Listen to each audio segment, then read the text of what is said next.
you think spiritual discipline? Oh, spiritual discipline is the key. In fact, I would say a big reason why African people struggle the way we struggle from a spiritual perspective is we have become idol worshipers. Black America doesn't recognize it because we got so much religion around us, but most of us are idol worshipers. We worship cars, we worship clothes, we worship status, we worship college degrees, we worship celebrities. We don't really worship God, we profess it. But when you look at our behavior, we're worshiping everything but the Almighty. There's no way you could have poverty in Black America the way you have it when we are a $2 trillion people and you got Black people living on the streets. When's the last time you seen a homeless Chinese? When's the last time you seen a homeless Jew? When's the last time you seen a homeless Mexican? You don't, because the community provides for them. Black people are capitalists, and there's nobody who's ever going to make it into the kingdom of heaven being a capitalist. So let's jump right into our program then. What we're here to talk all about is whether Black folks in 2025, Black America, are we thriving or just surviving? I think we're drowning. Oh. I don't think we're thriving or surviving. I think we're drowning.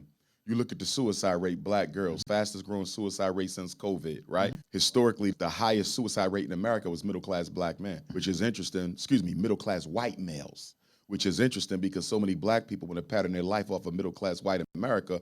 When that successful white man who you want to be, they have the highest suicide rate in American history. Why do you want to be him? You see that? Now, our girls, even though the white man still rules, middle-class white man as highest suicide group, Black girls have been the fastest growing since COVID. And we know why, because during the COVID quarantine, when children couldn't go to school, our girls were stuck in homes where there was sex abuse, emotional abuse, physical abuse, sibling abuse, right? Absenteeism, abandonment.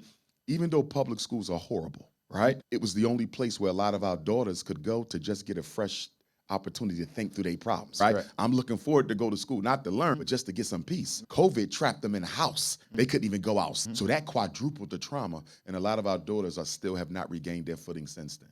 Jeez, there's a lot of truth to that as well. And I believe when you say that you think we're drowning, you don't see that none of the successes that's been happening among some of our elite African Americans puts us in a position that you think we're thriving, or you still think those just very small steps in the bigger picture? I believe, then that begs the next question, is the Black bourgeoisie a blessing or a curse?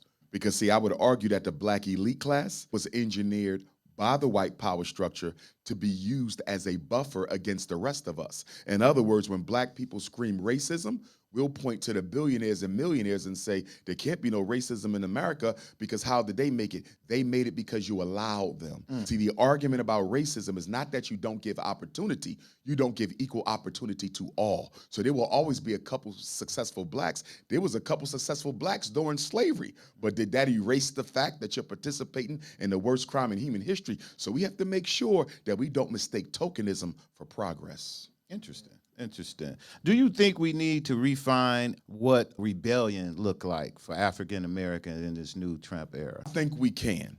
Here's the thing. You got rebellion, you have revolt, you have revolution. Okay. Black people rebel. That's correct. Temporarily. It's a temper tantrum. It never evolves into a revolution for change. It's easy to burn something down. It's easy to tear something down. Breonna Taylor, Michael Brown, Trayvon Martin, Philando Castile, Alton Sterling, Tamir Rice, right here, Freddie Gray, so forth. We marched, we protested, we rioted, we rebelled, but there was never a revolution. There wasn't even a reformation.